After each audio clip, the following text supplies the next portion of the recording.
Ya, Assalamualaikum warahmatullahi wabarakatuh. Perkenalkan saya Fatir Feruji, saya mahasiswa bisnis digital angkatan 2003. Di sini saya akan mempresentasikan laporan praktik kerja lapangan pada bagian Business Development di PT Euro Management Indonesia.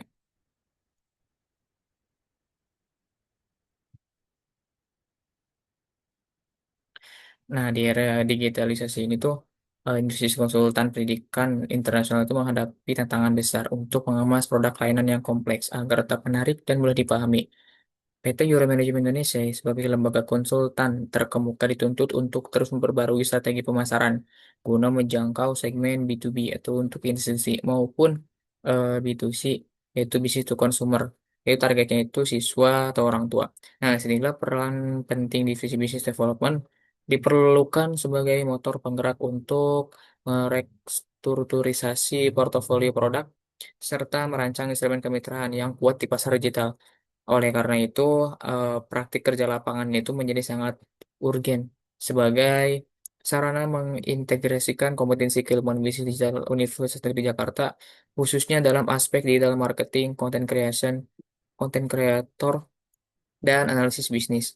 Nah, melalui fokus utama ini pada restrukturisasi buklet paket layanan serta penyusunan proposal kemitraan strategis, program PKL ini berkontribusi langsung dalam peningkatan efektivitas penetrasi pasar dan memberikan solusi nyata terhadap kebutuhan komunikasi bisnis perusahaan.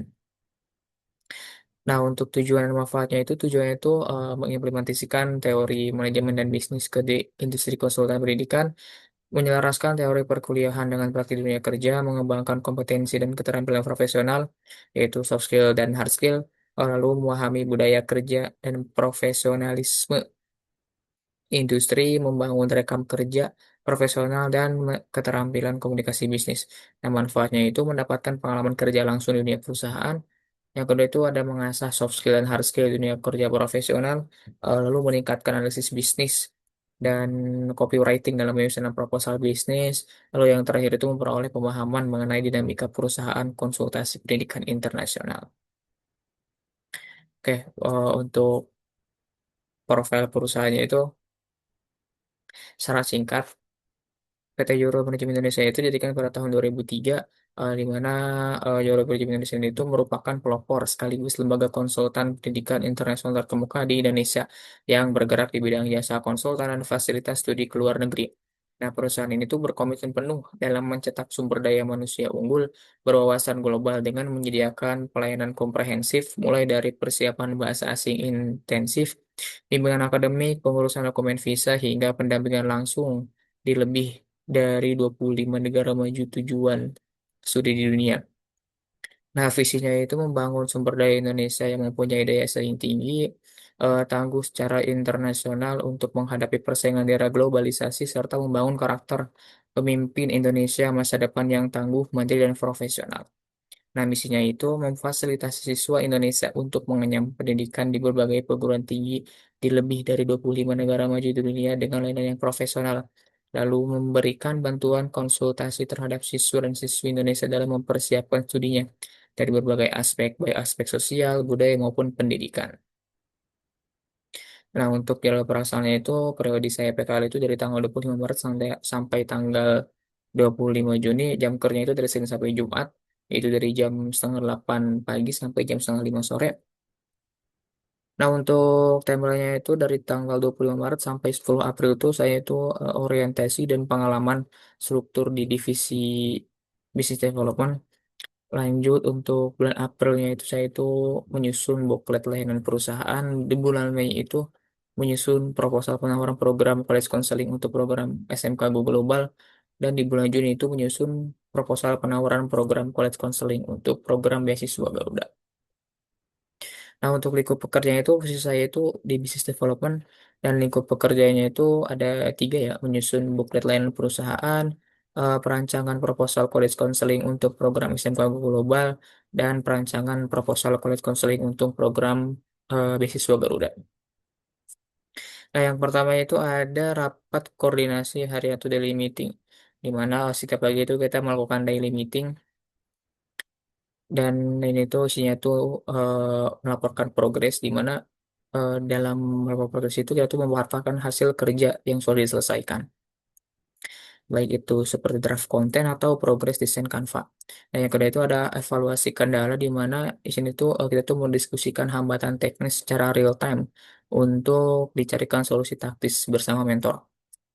Dan yang terakhir itu ada perencanaan aksi atau action plan, di mana kita tuh menentukan skala prioritas tugas harian berikutnya, khususnya dalam mematangkan materi buklet paket layanan dan proposal kemitraan SMK Go Global dan USUGT.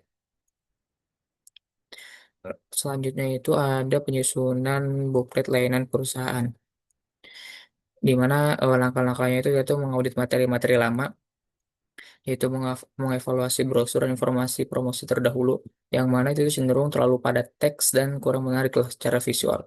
Lalu kita tuh mulai merekruterisasi jasa, di mana kita tuh menyederhanakan dan mengelompokkan ulang seluruh produk bimbingan di luar negeri itu menjadi 4 paket utama yang lebih modular. Lalu kita tuh mulai visualisasi kreatif, di mana merancang tata letak layout baru yang modern, estetis, dan profesional. Itu gunakan aplikasi Canva. Dan yang terakhir itu kita tuh penyusunan konten, di mana kita tuh menerapkan teknik copywriting yang persuasif dan informatif agar materi itu mudah dipahami oleh calon siswa maupun calon orang tua. Oh, atau maupun orang tua siswa. Nah, selanjutnya itu ada penyusunan proposal kemitraan SMK Go Global, di mana kita tuh langkah pertama itu meriset kebutuhan vokasi. Kemudian kita tuh mengidentifikasi kebutuhan institusi SMK terkait program studi banding serta peluang melakukan studi internasional bagi lulusan vokasi. Selanjutnya itu kita merumuskan nilai jual, di mana kita tuh memformulasikan lah keunggulan layanan seperti penyetaraan kompetensi global dan peluang kerja internasional bagi siswa SMK. Lalu yang ketiga itu kita menyusun draft formal, di mana kita merancang struktur proposal bisnis B2B yang sistematis mencakup latar belakang program, skema kerjasama, dan komponen biaya.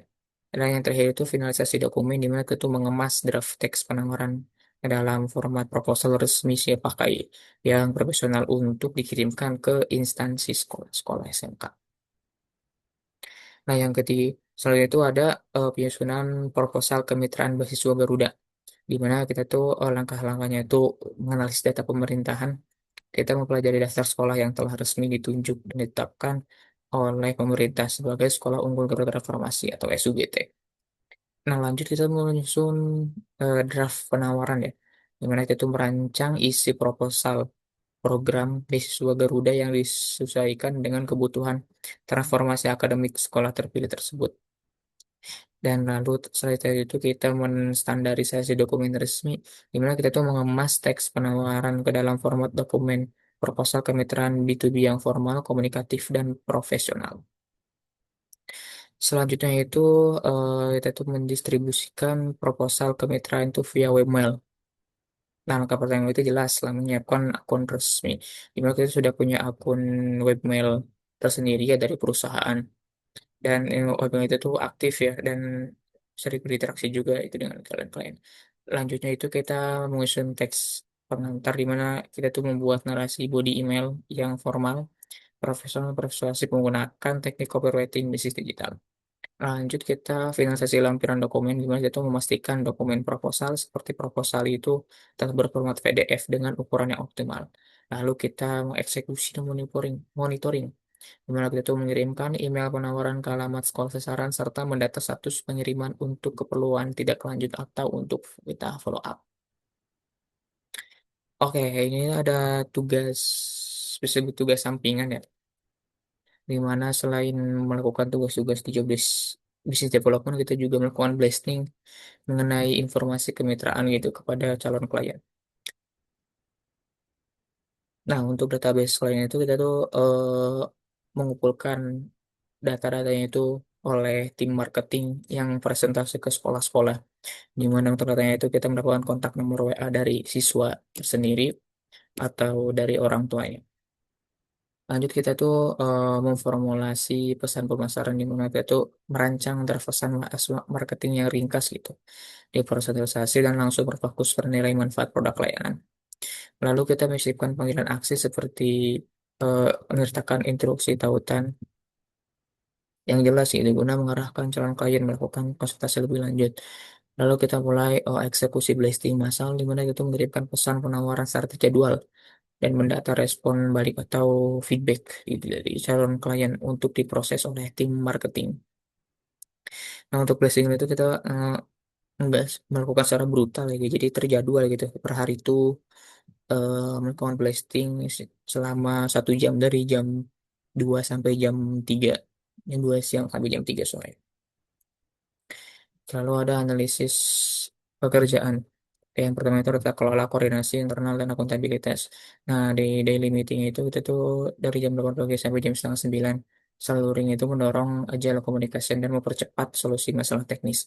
Lalu lookbook mingguan dan daily briefing. Jadi kita juga ada lookbook, logbook, logbook mingguan ya. Logbook dari departemen ke HR itu meningkatkan transparansi serta menjadi acuan data kemajuan proyek gitu bagi manajemen. Lalu yang kedua itu ada rekruterisasi portofolio produk dan kemitraan B2B. Nah, segmentasi produk itu kita tuh ubah menjadi 4 paket yaitu starter, premium, eksklusif, ultimate. Itu meningkatkan fleksibilitas finansial calon klien. Jadi calon klien tuh bisa memilih lah mereka tuh ingin paket yang mana. Lalu yang kedua kita juga meredesain visual dokumen itu melalui Canva dan personalisasi email melalui webmail itu meningkatkan daya tarik birokrasi serta menghindari folder spam. Lalu yang terakhir itu penetrasi fase langsung dan lead nurturing, di mana penerapan mobile marketing via WhatsApp itu untuk mengirimkan brosur digital dan undangan konsultasi gratis bagi siswa. Lalu kita juga personalisasi pesan berbasis data. Jadi kita juga untuk selain mengirimkan brosur juga kita menyebutkan nama anak, nama orang tua dan nama sekolahnya itu untuk meningkatkan respon gitu. Ya agar mereka tuh percaya gitu kepada kantor bahwa ini tuh bukan penipuan. Lalu hambatan dan solusi.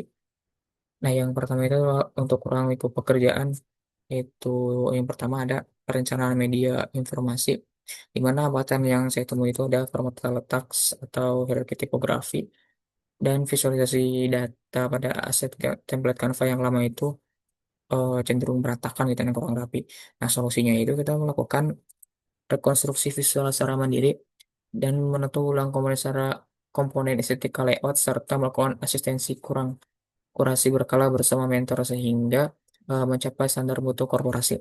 Yang kedua ada riset pasar sekunder, di mana hambatan yang kita temui itu ketiadaan basis data tunggal yang valid secara publik mengenai daftar 10 SMK lulusan atau tenaga kerja terbanyak di luar negeri. Nah, solusinya itu kita memanfaatkan AI itu sebagai instrumen pencarian awal, kemudian kita juga melakukan filtrasi ya, dan verifikasi data menggunakan referensi artikel publikasi berita. Gitu. Ini yang ketiga itu manajemen penetrasi pasar langsung itu blasting WA. Nah, hambatan yang ditemuinya itu tingginya risiko pesan penawaran diabaikan oleh target konsumen. Jadi banyak yang mengabaikan pesan-pesan yang kita kirimkan atau dianggap sebagai spam gitu jika dikirim secara massal dengan format aku.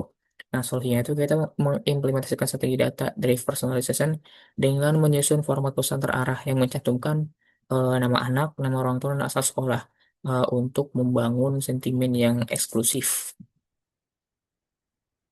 Nah, untuk pengembangannya itu yang pertama pengembangan untuk PT Juru Manajemen Indonesia, di mana yang pertama itu penyusunan brand awareness korporat yang terstandarisasi. Jadi eh, karena dalam penyusunan paketnya itu kita benar-benar gak ada standar dari kantor.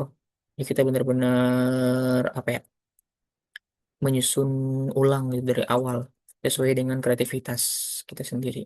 Nah, yang kedua itu migrasi ke infrastruktur WhatsApp bisnis resmi.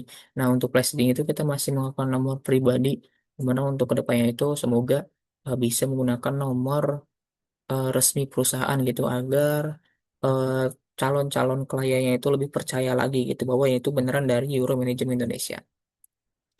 Nah, untuk pengembangan untuk program studi bisnis digitalnya itu yang pertama itu penguatan mata kuliah DKV gitu dan estetika digital. Yang kedua itu peningkatan relevansi mata kuliah strategi manajemen dalam konteks kemitraan. Dan yang ketiga itu implementasi praktik langsung pada kompetensi emerging digital skill. Nah, untuk kesimpulannya itu berdasarkan pelaksanaan PKL saya di Business Development tuh dapat disimpulkan bahwa seluruh tugas operasional itu dari mulai tata kelola koordinasi internal, restrukturisasi portofolio produk, hingga penetrasi pasar digital via webmail dan B2C via WhatsApp. Marketing ini tuh berhasil diselesaikan dengan baik menggunakan berbagai perangkat digital. Nah, pengalaman ini juga membuktikan adanya kesesuaian dan relevansi yang sangat tinggi antara sifat multidisiplin ilmu program bisnis digital dengan kebutuhannya di dunia industri. Nah, selain itu juga refleksi keilmuan menunjukkan bahwa kompetensi spesifik di bidang komunikasi visual dan desain seperti menggunakan Canva untuk proposal komersial menjadi kunci krusial dalam menciptakan kesan pertama yang profesional. Guna itu untuk meningkatkan daya tarik produk serta memperkuat kepercayaan digital di mata calon klien.